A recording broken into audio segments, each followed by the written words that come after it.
आज घूर्णन गतिकी का जो लेक्चर है हम लोग का चैप्टर 7 में, उसमें हम लोग पढ़ेंगे आज जो निकाय है। जैसे कि अभी हम लोग ने पढ़ा द्रव्यमान निकाय के बारे में, तो उसका रेखीय संवेग क्या होगा उसके बारे में चर्चा करेंगे। तो संवेग जहाँ तक होता है किसी भी कण का, उस कण का द्रव्यमान और उसके वेग का जो गुणनफल होता है उसे हम लोग क्या कहते हैं, कोणीय संवेग, उसके उसे हम लोग रेखीय संवेग कहते हैं। तो अगर निकाय में बहुत से द्रव्यमान हैं तो समूह के द्रव्यमान, उसका समूह इंडिविजुअल का द्रव्यमान, एक पार्टी का द्रव्यमान गुना उसका वेग प्लस दूसरा का द्रव्यमान गुना उसका वेग, इसको जोड़ते चले जाएंगे क्या निकल जाएगा, एक निकाय का कुल संवेग निकल जाएगा। तो इसको इधर से लिख सकते हैं, किसी निकाय में M1, M2, M3 dot Mn द्रव्यमान की वस्तु का वेग क्रमशः V1 vector, V2 vector, V3 vector dot Vn vector हैं, तो उस निकाय का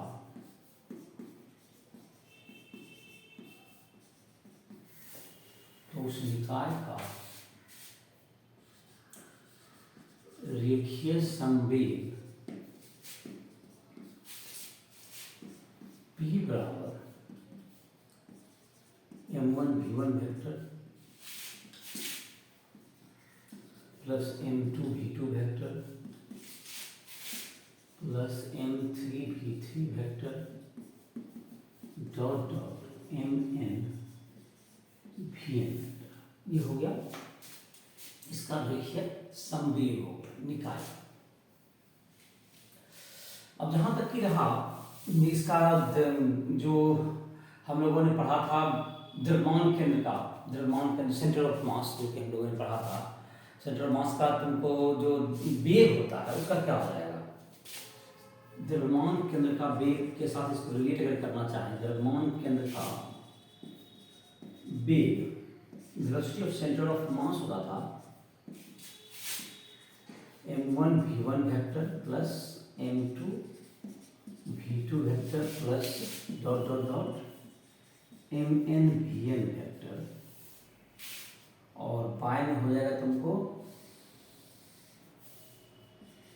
N1 plus M2 dot Mn, कुल द्रव्यमान हो गया।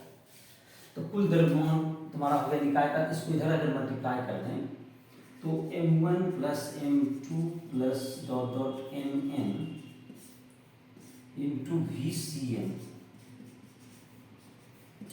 इसको क्या होगा तुमको M1 V1 vector plus M2 V2 vector dot Mn Vn vector.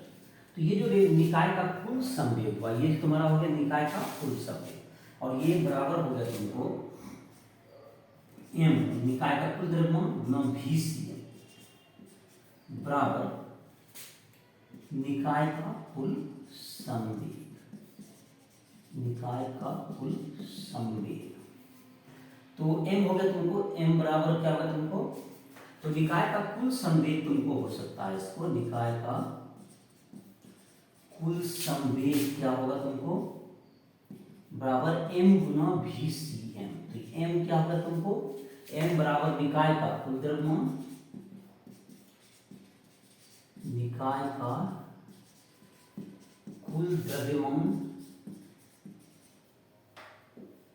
VCm बराबर द्रव्यमान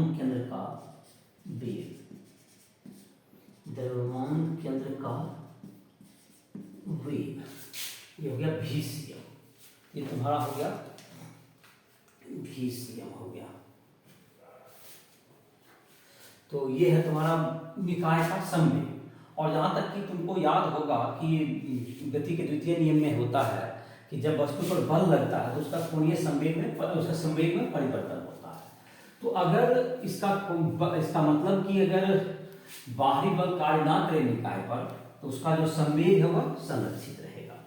तो संवेग संरक्षण का सिद्धांत है ये कि किसी निकाय पर अगर बाहरी बल कार्य न करे तो उस निकाय का संवेग संरक्षित रहता है।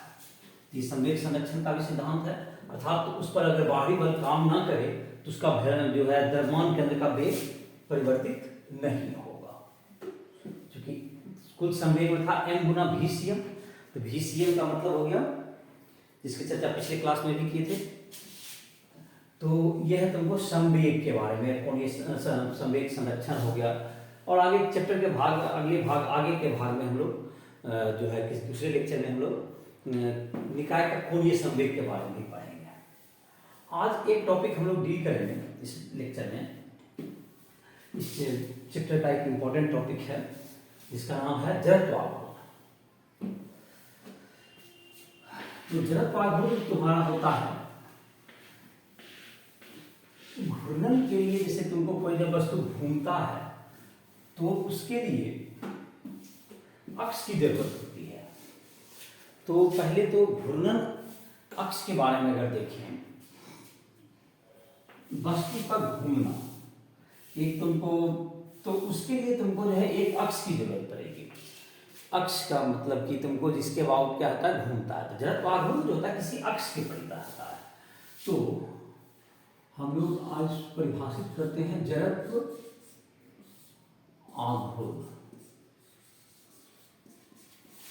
इसका इंग्लिश होता है moment of inertia, MOMENT, moment of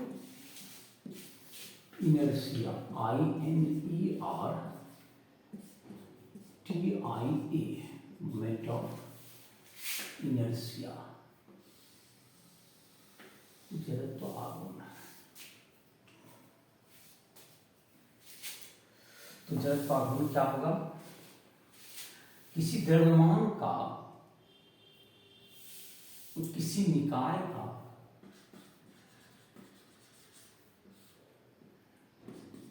किसी निकाय में किसी निकाय का जड़त्व आघूर्ण, जड़त्व आघूर्ण किसी अक्ष के परितः, किसी अक्ष के परितः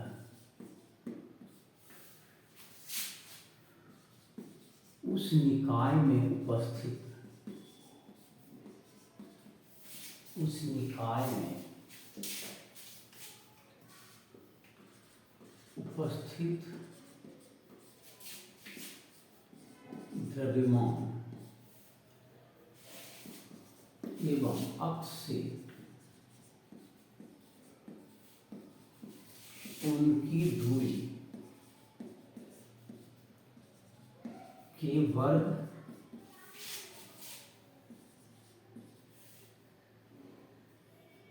के योग के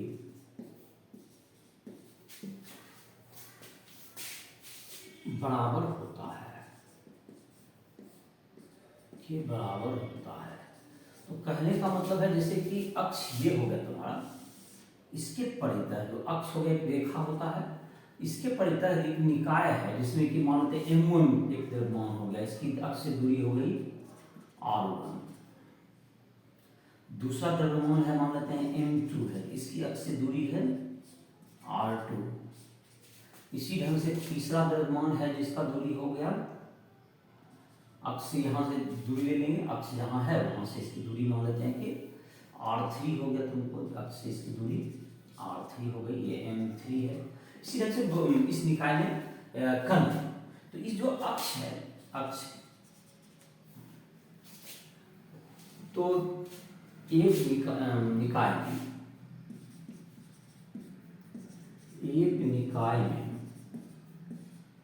M1, M2 एवं M3 तीन द्रव्यमान अक्ष से क्रमशः R1, R2 एवं R3 दूरी पर स्थित है, दूरी पर स्थित है। अक्ष के परितः अक्ष के परितः निकाय का जड़त्व आघूर्ण I बराबर m1r1 का स्क्वायर द्रव्यमान गुना दूरी का वर्ग का स्क्वायर, द्रव्यमान गुना दूरी का वर्ग जोड़ दूसरा, फिर द्रव्यमान गुना दूरी का स्क्वायर जोड़ तीसरा, द्रव्यमान गुना दूरी का स्क्वायर। इन सबों का जोड़ को हम क्या कहते हैं? जड़त्वाघूर्ण कहते हैं। ये क्या होगा तुम्हारा? आई मतलब आई संकेत हो गया जड़त्वाघूर्ण का, मोमेंट ऑफ इनर्शिया। इसका जो इकाई होता है जड़त्वाघूर्ण का, जड़त्वाघूर्ण का क्या होता है? जड़त्वाघूर्ण को इस ढंग से लिखा था, अगर और ज्यादा द्रव्यमान होता तो हम लोग जड़त्वाघूर्ण को लिख सकते हैं आई बराबर, अगर निकाय में जैसे तुमको एक से ज्यादा n तक द्रव्यमान होगा तो इसको आई बराबर समेशन करके लगाइए, एम आई मतलब ith पार्ट का द्रव्यमान, और आई बराबर क्या होगा तुमको 1 से लेके n तक, अगर n द्रव्यमान है निकाय में, तो अगर निकाय में n द्रव्यमान हो तो इसको इस ढंग से समेशन रूप में लिखा जा सकता है। m बराबर sigma M I R I के से 1 से स्टार्ट हुआ तो m1 r1 square divided by 2 square mn r square तक चला गया। इसी को अगर बढ़ा करके लिखेंगे क्या लिख सकते हैं हम लोग? I इज इक्वल टू, पहले 1 से स्टार्ट हुआ, सीमा में नीचे 1 है, m1 r1 square m2 r2, जो अब सीक्वेंस चीज पढ़ लिया होगा मैथ का स्क्रिप्ट, तो उसके जाहिर है समझ में आ गया होगा। सिग्मा लिखते हैं इस ढंग से, I का वैल्यू 1 से लेके n तक, तुमको जो श्रेणी एवं अनुक्रम करके तुमको एक चैप्टर है तुमको अलजेब्रा में दिया हुआ, तुम्हारा जो बुक है उसमें पढ़ा होगा सिग्मा के बारे में। तो इसमें क्या होगा? सिग्मा का वैल्यू होगा तुमको m1 r1 square plus m2 r2 square, इस ढंग से इसको लिख सकते हैं। इसे हम लोग जड़त्वाघूर्ण कहेंगे। जहां तक कि जड़त्वाघूर्ण का तुमको जहां तक कि है द्रव्यमान गुना दूरी का स्क्वायर, इसका एसआई मात्रक क्या हो जाएगा? इसका जो एसआई मात्रक हो जाएगा, एसआई मात्रक क्या हो जाएगा? केजी, द्रव्यमान का केजी और मीटर स्क्वायर। बीमा क्या हो जाएगा? इसका बीमा हो जाएगा m इंटू एल स्क्वायर। तो इसका मात्रक हो गया एसआई मात्रक, और सीजीएस का होगा ग्राम सेंटीमीटर स्क्वायर। तो ये तुम्हारा हो गया इसका मात्रक और बीमा। तो इस ढंग से तुमको इसको हम लोग का ये था। तो जड़त्वाघूर्ण क्या होता है किसी भी निकाय का? जड़त्वाघूर्ण जो होगा उस वस्तु का द्रव्य, उसमें निकाय में जितने द्रव्यमान है उसका द्रव्यमान गुना अक्ष से उसकी दूरी का स्क्वायर, सबको क्या करते चले जाएगा? जोड़ते चले जाएंगे। तो इससे क्या निकल जाएगा? उसका जड़त्वाघूर्ण कंप्लीट हो जाएगा।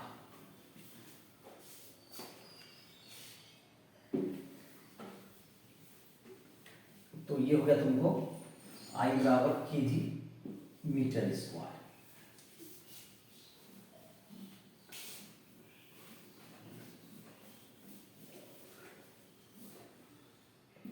तो ये होगा तुमको ml स्क्वायर।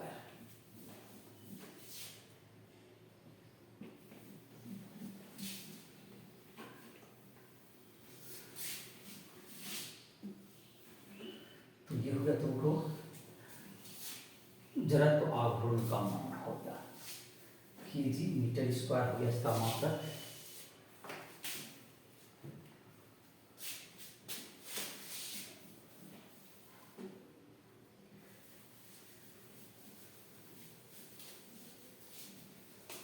तो अब है तुमको इस निकाय का जड़त्वाघूर्ण के लिए दो प्रमेय है उसका चर्चा करते हैं।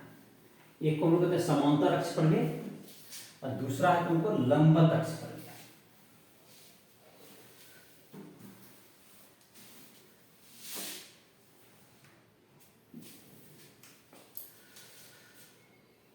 समांतर अक्ष प्रमेय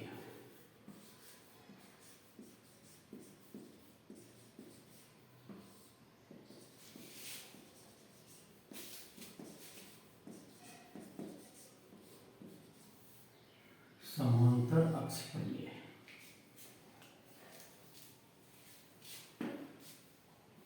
किसी निकाय का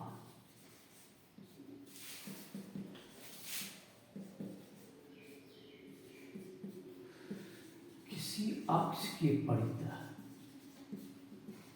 किसी अक्ष के परितः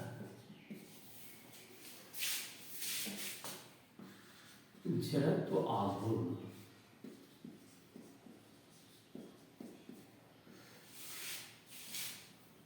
उस निकाय के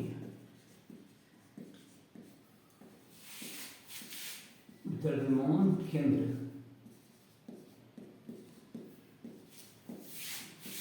से गुजरने वाले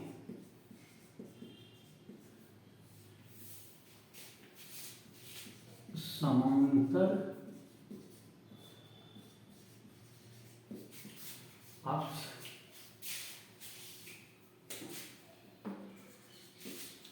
के परितः जड़त्व आघूर्ण तथा निकाय के द्रव्यमान एवं दोनों अक्षों के बीच की दूरी के वर्ग के योग के बराबर होता है।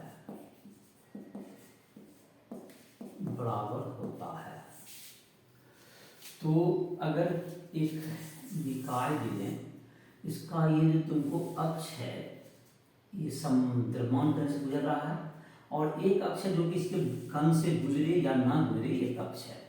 इसके परितः जड़त्व आघूर्ण अगर आई हो, और इसके परितः जड़त्व आघूर्ण अगर लिख देते हैं आई सीएम का मतलब सेंटर ऑफ मास से गुजरे, दोनों समांतर अक्ष है, दोनों समानांतर आपस में। इन दोनों अक्ष के बीच की दूरी अगर आर है, इन दोनों अक्ष के बीच की दूरी अगर आर है या डी मानते हैं, चलो दूरी क्या मानते हैं, डी है। तो इसके परितः जो जड़त्व जो समांतर अक्ष से पास कर रहा है, इसके परितः सबसे कम जो कि द्रव्यमान केंद्र से पास कर, उसके परितः जो द्रव्यमान केंद्र से जो पास करेगा, उसके परितः जो होगा तुमको जो जड़त्व आघूर्ण का मान है सबसे कम होगा। तो यहां से दूरी के जोड़ के बराबर होगा। तो आई बराबर हो जाएगा तुमको इसके परितः जो अक्ष के परितः जड़त्व आघूर्ण आई बराबर I C M plus M D square. चित्र में समझ में आ गया होगा। तो आई बराबर हो गया निकाय का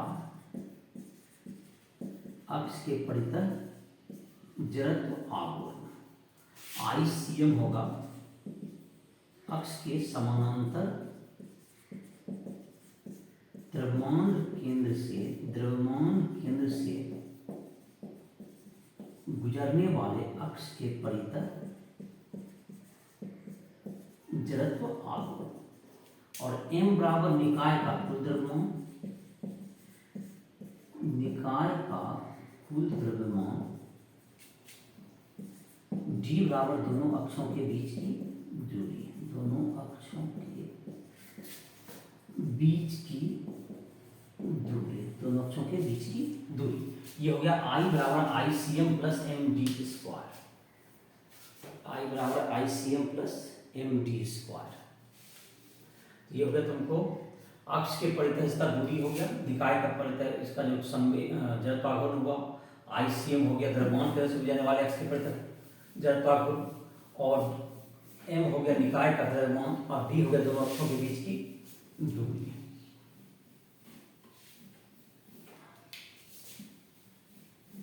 तो ये होगा तुमको इसका प्रमाण हम लोग लिखते हैं, इसको प्रमाणित भी कर सकते हैं हम लोग, इसका प्रमाण लिख लेते हैं।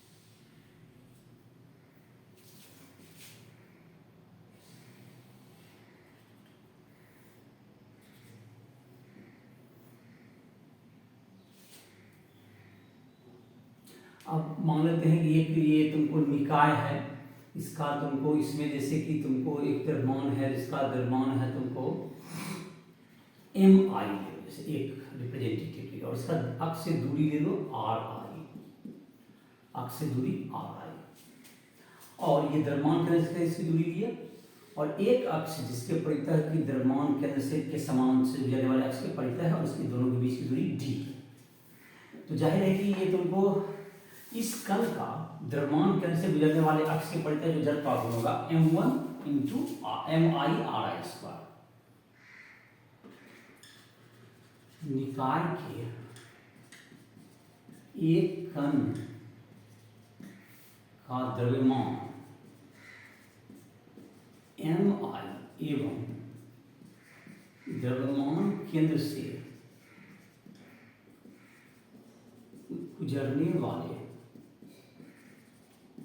अक्ष से एम आई की दूरी आर आई है। इस द्रव्यमान का जड़त्व आघूर्ण द्रव्यमान केंद्र से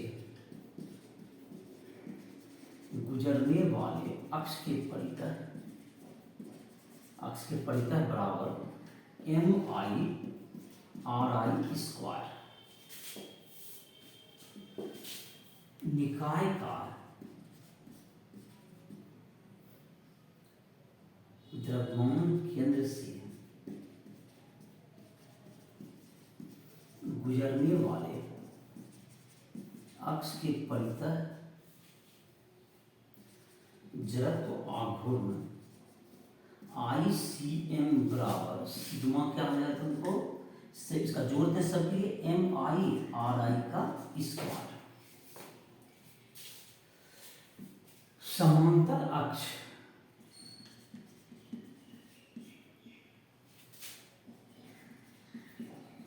के परितः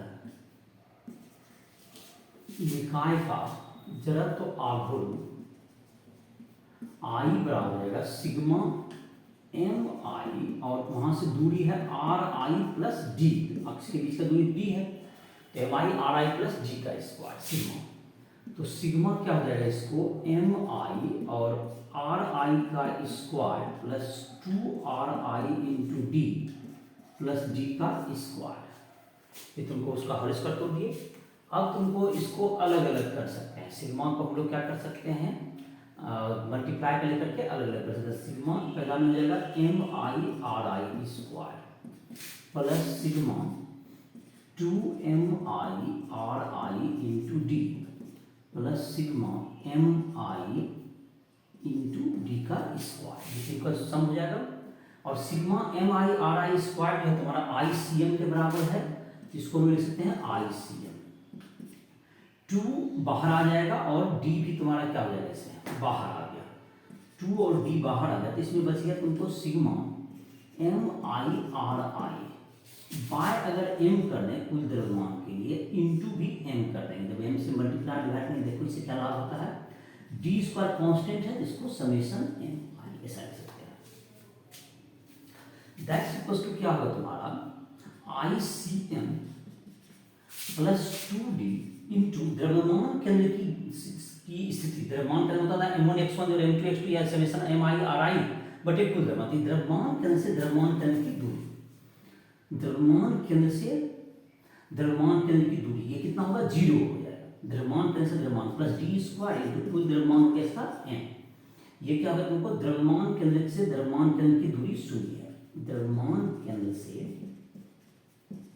द्रव्यमान केंद्र की दूरी बराबर 0, इसे 0 का 0 हो गया वहां पर। तो ये तुम्हारा आंसर दैट इज ICM तो हो ही गया, और प्लस 0 को तो अब 0 से मल्टीप्लाई होगा खत्म ही हो गया, total plus m into D square. ये प्रूफ होगा I बराबर ICM प्लस md स्क्वायर। तो ये तुम्हारा क्या था, इसको कैसे प्रूफ किए, एक द्रव्यमान ले लिए इस निकाय का जो कि द्रव्यमान के गुजरने वाले अक्ष से कितना दूरी पर है, RI दूरी पर है, तो उसका जड़त्वाकर्षण हो गया MI/RI स्क्वायर, जो कि पूरे पिंड का निकालेंगे, उसमें सीमा लगा दें जो कि इधर बता दिए। फिर इस अक्ष से पड़े जब निकालते हैं, इससे इसकी दूरी कितनी है, इस कण की RI दूरी तो है मतलब द्रव्यमान केंद्र से, और d इसके बीच की दूरी है। तो डी प्लस आर आई का स्क्वायर हो गया।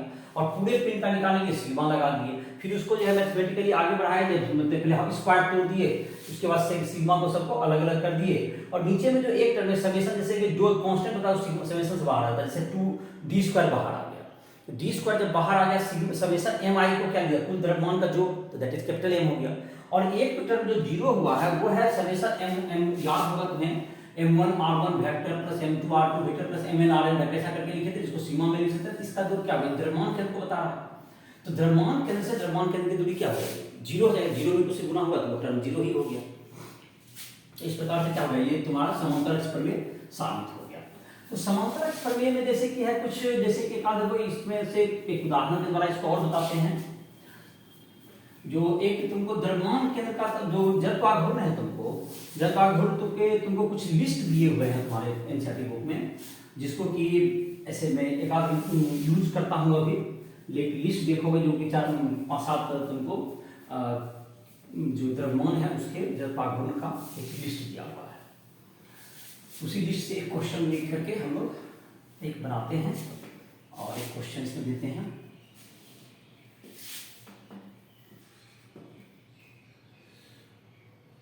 लंबाई के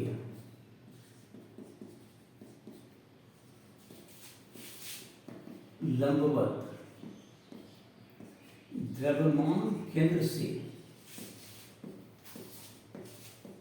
गुजरने वाले अक्ष के परितः किसी छड़ का जड़त्वाघूर्ण, छड़ दंड मतलब जो भी हो, छड़ का जड़त्वाघूर्ण ml²/12 होता है। m जहां पर द्रव्यमान होगा छड़ का, l छड़ की लंबाई होगी, जहां तक समझ में आ ही गया होगा।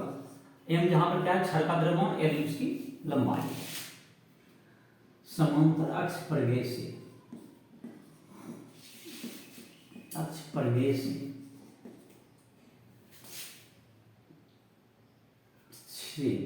लंबाई के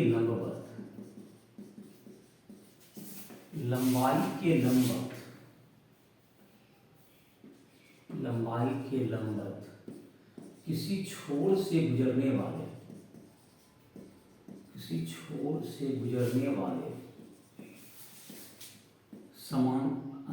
वाले अक्ष के परितः जड़त्वाघूर्ण ज्ञात करें।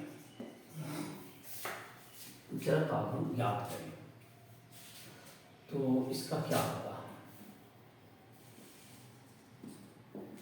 जड़त्वाघूर्ण ज्ञात करना। जैसे देखो एक छड़ है, इसका जड़त्वाघूर्ण तुम्हें याद भी करना है, लंबाई के लंबवत अक्ष के परितः कितना होता है इसे याद कर लो, ml²/12। गति तो समांतर मतलब cm से जा रहा है, सेंट्रल मास से गुजर रहा है, तो ये I cm का मान दे दिया है क्वेश्चन में, m गुना l/l²/12। और छड़ की लंबाई है इसमें l और इसका द्रव्यमान है m। अब ये क्वेश्चन है कि किसी छोर से गुजरने वाला है, तो अंतिम छोर से अगर गुजर रहा हो, यहाँ पर इससे गुजर रहा हो अक्ष, इसके परितः जड़त्वाघूर्ण कितना होगा, यही क्वेश्चन है। I का वैल्यू क्या होगा, तो I बराबर व्हाट, ये पूरी लंबाई अगर l है तो दोनों अक्ष के बीच की दूरी कितनी हो गई, l/2 हो जाएगी यहाँ पर लंबाई। तो अभी तो क्या हमने सूत्र पढ़ा था, I बराबर, उसी का यूज करते हैं समांतर अक्ष परिवेश से, m × d²। ये क्या होगा, समांतर अक्ष परिवेश से। तो I बराबर क्या हो जाएगा, ये तुमको दिया हुआ है ml²/12 दिया हुआ ये क्वेश्चन में, और इसका m गुना दूरी कितना दिया हुआ है इसमें, l/2 है, तो l²/2। तो I बराबर हो गया ml²/12 जोड़ ml²/4, लघुत्तम ले लेंगे तो 12 हो जाएगा, तो 12 हो गया तुमको, ये हो गया ml² + 3ml² हो गया, तो I बराबर 4ml²/12। तो I बराबर हो गया ml²/3 हो गई।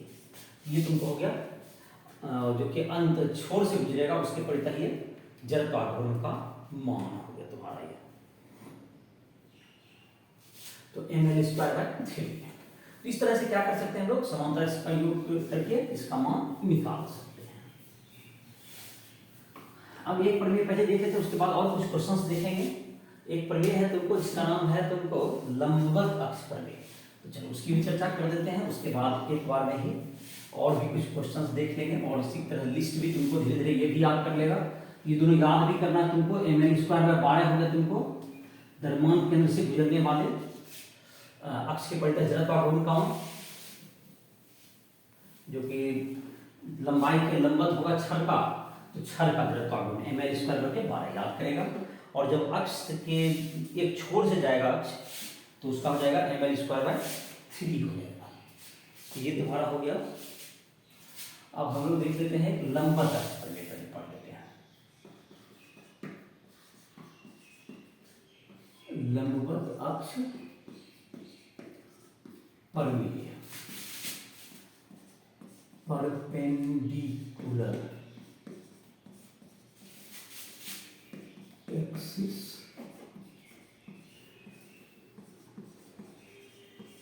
परपेंडिकुलर एक्सिस लंबवत अक्ष प्रमेय।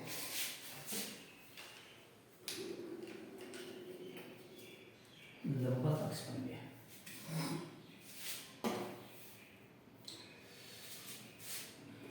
किसी एक तलीय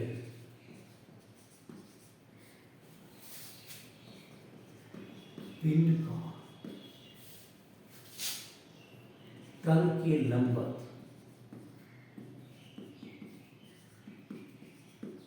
अक्ष के परितः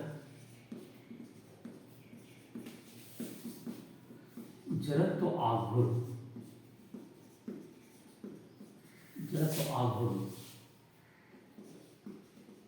तल में स्थित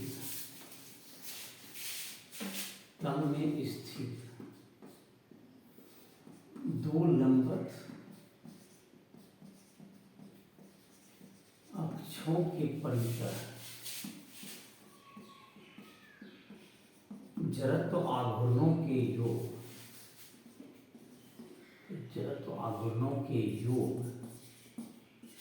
के बराबर होता है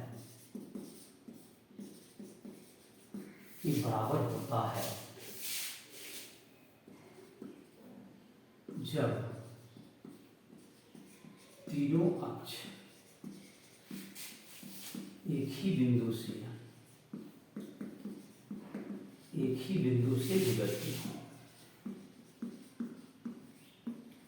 जब तीनों अक्ष एक ही बिंदु से गुजरते हों, तो इसका मतलब ये हो गया, जैसे कि इसको एक प्लेनर बॉडी है, इसमें अक्ष में तल में दो अक्ष है, जैसे एक XY तल होगा, ये x अक्ष है और एक y अक्ष हो गया, यहाँ पर एक y अक्ष हो गया, और यहाँ पर मूल बिंदु पे कटान बिंदु हो गया तुम्हारा ये, और z अक्ष जो होगा तुम्हारा मूल बिंदु से ही क्या होगा तुमको, ये जहाँ पे कटा, ये तुमको x अक्ष और y अक्ष जहाँ कटा, ये तुमको मूल बिंदु हो गया यहीं पर, ये क्या हो गया तुम्हारा, ये मूल बिंदु यहाँ पर कटा। तो जहाँ पर ये कटा मूल बिंदु और उसी पर ये लंबवत होना चाहिए, तल के लंबवत। z अक्ष क्या है, तल के लंबवत है, यहाँ पर z हो गया जो तल के लंबवत है, तल के लंबवत, इसको खींचा जाता है इधर, ऐसे तल के लंबवत होगा। तो आई एक्स तुमको अगर है, इस अक्ष के दोनों आपस में लंबवत है, एक्स तल में स्थित है दोनों, तो यहाँ पर जो लंबवत अक्ष पर तल के लंबवत जो अक्ष के परितः जड़ता होगा आई जेड अक्ष के परितः जड़ता होगा, ये एक्स अक्ष के परितः जड़ता होगा, दोनों के जो तल में स्थित दोनों तल होगा, ये आई एक्स और आई वाई के जोड़ के बराबर होगा। आई जेड हो गया लंबवत अक्ष के परितः जड़ता होगा, लंबवत अक्ष के परितः जड़ता होगा। जाहिर है कि ये दो तलीय में द्वितलीय मतलब कि एक दो मतलब एक्स वाई अक्ष के द्वारा जिसमें हल हो जाए, जैसे कि इसमें जो है इसमें ये जो लागू होगा, जैसे तुमको गोला बेलन शंकु इस सब लागू नहीं होगा, क्योंकि वो एक तलीय नहीं है, उसका मोटाई भी होता है, इसमें लंबाई चौड़ाई सिर्फ उसी में लागू होगा। जैसे वृत्ताकार जो तुम्हारा हो जाएगा, वृत्ताकार हो जाए, आयताकार, इन सबों में ये लागू होगा। आई जेड हो गया तुमको लंबवत अक्ष पर जड़, आई एक्स एवं आई वाई लंबवत तल में स्थित लंबवत अक्ष के परितः जड़त्वांक, लंबवत अक्ष के परितः जड़त्वांक। ये तुम्हारा हो गया आई एक्स आई वाई के बराबर होगा। अब जहाँ तक रहा इसको साबित करने की बात, तो इसको साबित हम लोग कर सकते हैं, सिद्ध कर सकते हैं हम लोग, तो सिद्ध करने का कोशिश करते हैं। इसका था कि तल में जैसे एक तलीय वस्तु जैसे कौन कौन हो गया तुमको, जैसे कि अंगूठी है, जो तुम्हारा हो गया, जैसे कि तुम्हारा सिक्का वगैरह हो गया तुमको, जिसको हम लोग डिस्क कहते हैं, डिस्क कहते हैं, चक्की, वो सब हो गया तुमको एक तलीय वस्तु होगा। गोला, बेलन, ये सब त्रिविमीय वस्तु है, एक तलीय में नहीं आएगा, इस समय ये लंबवत अक्ष पर लागू नहीं होगा।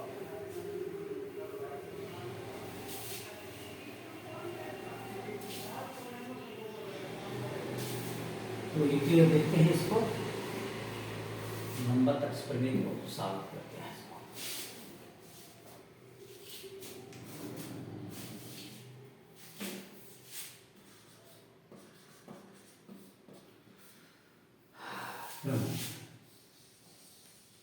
एक तलीय एक वस्तु है, इसका जो तुमको है एक्स अक्ष और वाई अक्ष, इधर एक्स अक्ष है और इधर वाई अक्ष। इसमें एक द्रव्यमान है एम आई है, इसका कोऑर्डिनेट हो जाएगा एक्स आई कॉमा वाई आई, एक्स आई कॉमा वाई आई।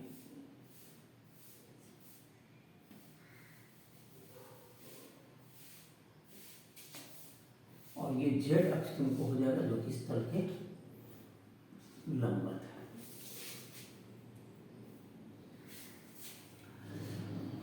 एक्स आई कॉमा वाई आई, इसका जो है इसके परितः जड़ता गुण क्या हो जाएगा, आई एक्स जब निकालेंगे, जो एक्स अक्ष के परितः द्रव्यमान निकालेंगे,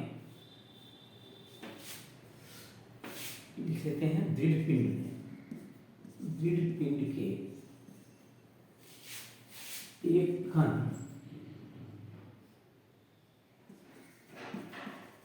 का द्रव्यमान एम आई एवं इसका नियामक एक्स आई कॉमा वाई आई है। एक तलीय पिंड का दृढ़, एक तलीय पिंड, दृढ़ एक तलीय पिंड, एक तलीय पिंड होना चाहिए, एक्स आई कॉमा वाई आई है। इस कण का एक्स अक्ष के परितः जड़त्व आघूर्ण क्या होगा, द्रव्यमान हो गया एम आई और एक्स अक्ष से दूरी वाई आई, तो पिंड का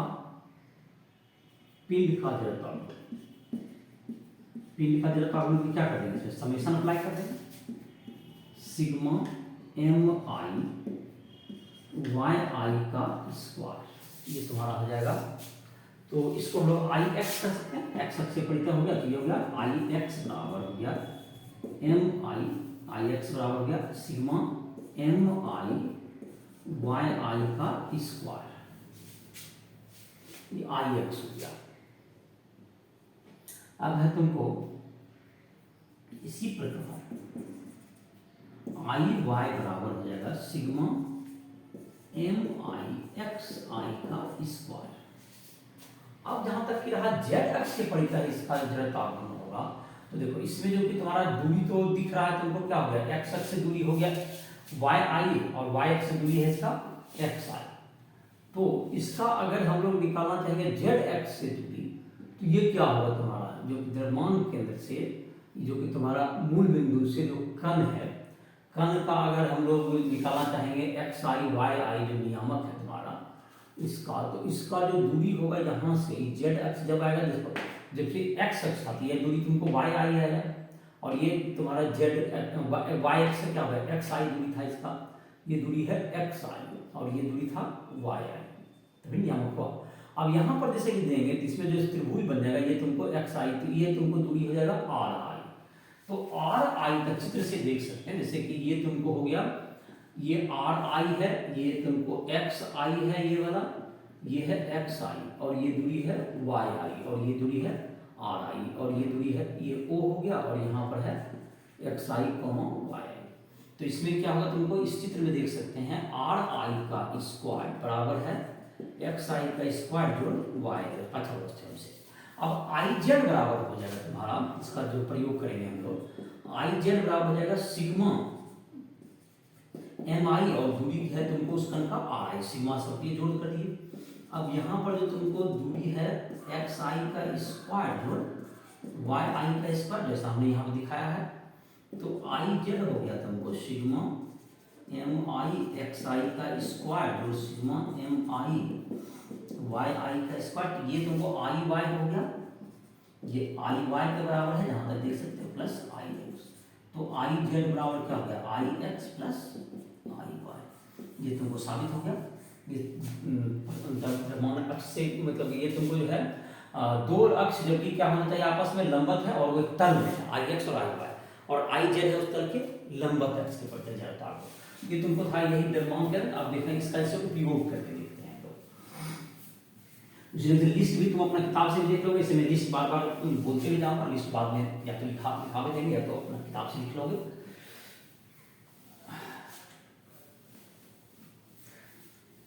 तो एक जैसे कि क्वेश्चन भी इसी में देते हैं और इसी से पता भी चल जाएगा।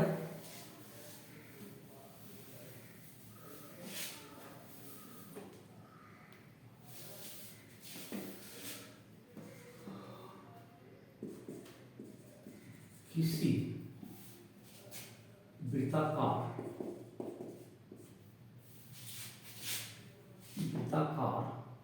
वलय की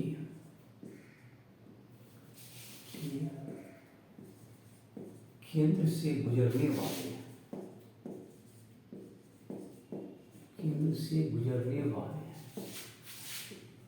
अक्ष के परितः जड़त्व आघूर्ण एम आर स्क्वायर है, तो व्यास के परितः इसका जड़त्व आघूर्ण ज्ञात करें। व्यास के परितः इसका जड़त्व आघूर्ण ज्ञात करें। तो ये तुम्हारा होगा एम जहां तक होगा वलय का द्रव्यमान होगा, और इसकी त्रिज्या होगी। जहां इसका नोटेशन क्लियर है तो इसका सॉल्यूशन करते हैं। जैसे कि है यहाँ पर ये तुमको एक वलय हो गया जिसका वृत्ताकार वलय हो गया। चित्र फिर से बनाते हैं थोड़ा सा।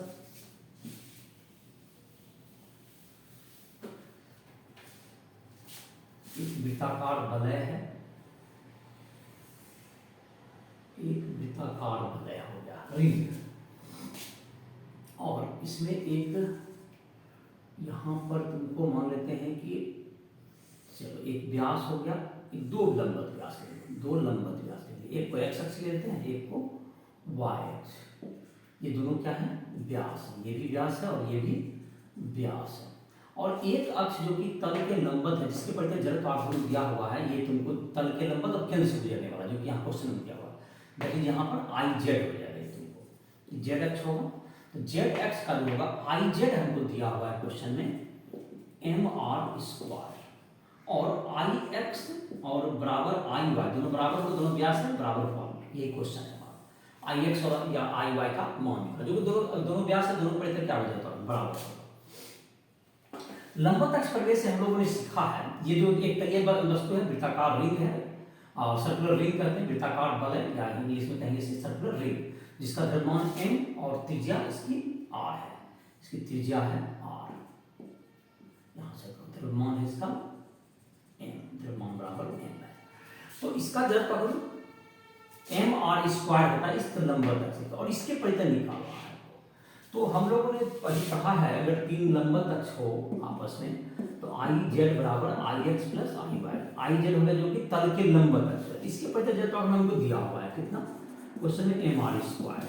और आई एक्स और आई वाई दोनों यहाँ पर लंबवत है, दोनों के परितः बराबर ही होगा, जिसको हम लोग जोड़ के लिख सकते हैं, आई एक्स ही लिख सकते हैं, इसमें दोनों व्यास है, तो दोनों के परितः जड़त्व आघूर्ण में अंतर क्या होगा, बराबर ही होगा।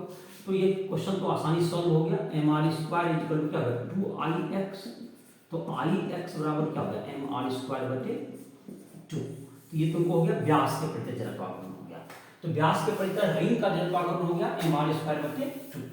तो यही चीज अगर तुमको हो गया, अब अगर इसी में तुमको अगर पूछता किसी स्पर्श रेखा के परितः, तो जाहिर व्यास के अगर स्पर्श रेखा के परितः होगा तो व्यास से तुमको इसी वजह से दूसरा क्वेश्चन देते हैं,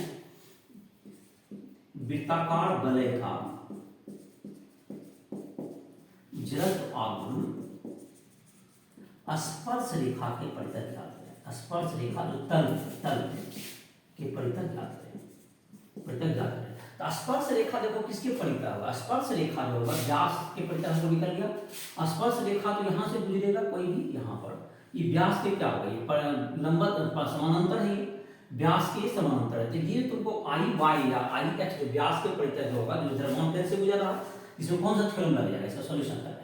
तो आई बराबर हो जाएगा ICM plus m into R square. ये तो निकल गया है व्यास के प्रति mr स्क्वायर बटे 2 plus mr square 3mr square बटे 2। ये तुम्हारा निकल गया व्यास के स्पर्श रेखा का परितः। इसमें पहले देखो, पहले जो तल के लंबवत था mr स्क्वायर, उससे व्यास के परितः निकाल दिया mr स्क्वायर बाई 2, फिर स्पर्श रेखा के परितः निकालेंगे क्या, उसमें लंबवत अक्ष का प्रयोग होगा, और अगर स्पर्श रेखा के परितः कहेगा तो इसमें समांतर अक्ष का प्रयोग करेगा। तुम देखोगे एनसीईआरटी के बुक के जो तुम्हारा उदाहरण है उसको भी तुम लोग बना सकते हो, उसमें भी तुमको जहां भी दिक्कत हो राष्ट्रीय एक्ट माध्यम से संपर्क भी कर सकते हो। तो ये तुम्हारा हो गया एक लंबवत अक्ष और समांतर अक्ष का प्रयोग करके बताया, और इसी में लिस्ट है उस किताब से भी बनाओगे। और जहां तक कि कुछ लिस्ट तुम्हारा था जड़त्व आघूर्ण अक्ष के परितः दिया हुआ, तो हम लोग उसको नोट भी कर सकते हैं, यहाँ भी नोट कर लेते हैं हम लोग। कुछ आकृति है और कुछ उसके जड़त्व आघूर्ण के मान दिए हुए हैं। द्विपिंड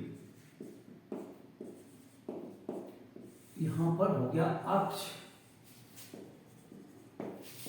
और यहां पर जड़त्व आघूर्ण। जैसे पहला में तुमको जैसे लिखे थे छड़ या दंड जिसको कहते हैं, लंबाई के लंबवत अक्ष के साथ होगा, लंबाई के लंबवत केंद्र से गुजरने वाले, तो इसके परितः क्या होता है तुमको अभी याद होगा, तुम्हें बताए थे ml स्क्वायर बटे 12, ml स्क्वायर बटे 12। और जब अक्ष बदल के तुमको अगर कर देंगे लंबाई के लंबवत लेकिन छोर से गुजरने वाले, एक छोर से जाने पर ml स्क्वायर बटे 3 हो जाता है। ये दो याद रखोगे छड़ में, एक जबकि तुमको क्या हो गया लंबाई के लंबवत तुमको जाएगा जो कि द्रव्यमान केंद्र से जाएगा ml स्क्वायर बटे 12, और लंबाई के लंबवत ही लेकिन छोर से मिले तो उसका ml स्क्वायर बटे 3। ये हो गया तुमको छड़। दूसरा है तुमको वृत्ताकार वलय का, वृत्ताकार वलय।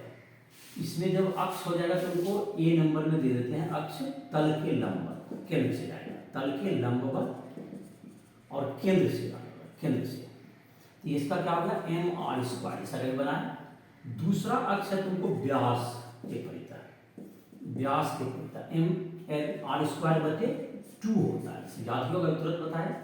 तीसरा था स्पर्श रेखा जो तल में होगा, तो 3mr स्क्वायर बटे 2, 3mr स्क्वायर बटे 2। ये तुम्हारा हो गया, इसका हो गया। अब हम लोग लिखते हैं तीसरा आकृति है चकती, डिस्क जिसको कहते हैं, इसको कहते हैं इंग्लिश में डिस्क। इसका जो तल के लंबवत अक्ष के परितः हुआ, तल के लंबवत केंद्र से गुजरने वाले अक्ष के परितः, इसका होता है mr स्क्वायर बटे 2। जो बोल रहे हैं उसका ध्यान लिख लो, mr स्क्वायर बटे 2 तल के लंबवत केंद्र से गुजरने वाले अक्ष के परितः। दूसरा जो है वो व्यास हो जाएगा, व्यास के परितः इसका आधा हो जाएगा तो mr स्क्वायर बटे 4 हो जाएगा, जैसे अभी बताया कुछ ढंग से निकालोगे। और फिर तुमको तीसरा स्पर्श रेखा कर देंगे तो फिर इसमें mr स्क्वायर जुट जाएगा, इसे क्वेश्चन के रूप में ही बना सकते हैं। इसको कैसे आएगा देखोगे, mr स्क्वायर बटे 4, इसको सिद्ध भी करके देखो, अपने से बना के देखो इसको, और मैं लंबवत अक्ष पर लगा करके इसको निकालोगे, फिर समांतर अक्ष से इसको कैलकुलेट करोगे, इसका बना देते जैसे सेम वैसे बन जाएगा इसका। और ये जो प्रूविंग है mr स्क्वायर बटे 2, ये सब अभी सिलेबस में होती है। mr स्क्वायर बटे 2 कैसे आएगा, इस सबको प्रूव करने के लिए हमारे सिलेबस में नहीं है, इसलिए इसको प्रूव नहीं किया जा रहा। ये 3 शेप का लिख दिए हम, और एक आध दो और शेप का लिख देते हैं, जैसे कि गोला है तुमको चौथा नंबर 3 शेप का लिखिए। अब चौथा का लिखा है, उसी लिस्ट में तुम आगे बढ़ाओगे, मेरा बोर्ड को फिर से मिटा के लिखना है नया। तो पिंड था पहले, तो पिंड में लिख देंगे तुमको गोल, ठोस गोला, गोला का भी 2 भाग हो जाएगा, ठोस गोला। इसमें अक्ष हो जाएगा तुमको व्यास के परितः, अक्ष हो गया व्यास के परिता। इसका हो जाएगा 2/5 mr²। जाहिर है कि m द्रव्यमान होगा गोला का और ठोस गोला का हो गया, ये चौथा पिंड हो गया। तुमको खोखला गोला, इसमें भी व्यास के परिता, इसमें तीन व्यास के पड़ता है, इसमें 2/3 mr² आता है, 2/3 mr²। ठोस बेलन अक्ष, अपने अक्ष के परिता, अक्ष के परिता। तो ये होता है ठोस बेलन का mr² चक्ति वाला होता है। खोखला बेलन अक्ष के परिता mr², ये रिंग वाला होता है। खोखला बेलन में जैसे देखो, खोखला बेलन में काटोगे इधर से देखो ये रिंग जैसा ही कटेगा, और ठोस बेलन रहेगा तो चक्ति जैसा कटेगा, सिक्का जैसा, उसको चक्ति कहते हैं, तो उसका रिजल्ट उसी के हिसाब रहता है। ये तुमको हो गया इतना का ही लिस्ट तुम्हारे बुक में दिया हो, इसी को याद कर रखोगे, और बाकी तुमको जो समांतर लंबा तक इस प्रमेय के द्वारा सॉल्व कर सकते हो। और जो एनसीईआरटी बुक के जो एग्जांपल्स हैं उन सब को बनाओगे, एक्सरसाइज में भी तुम जो क्वेश्चन बनाना चाहते हो बना सकते हो। तो इसी साथ इस लेक्चर को समाप्त कर रहे हैं। जो भी तुमको दिक्कत हो, किसी भी क्वेश्चन को पूछना हो तो हमसे संपर्क कर सकते हो। राइट ऐप के माध्यम से हमारा नंबर है, व्हाट्सएप पर भी जहाँ से संपर्क कर सको। तो इसी के साथ लेक्चर को समाप्त कर रहे हैं।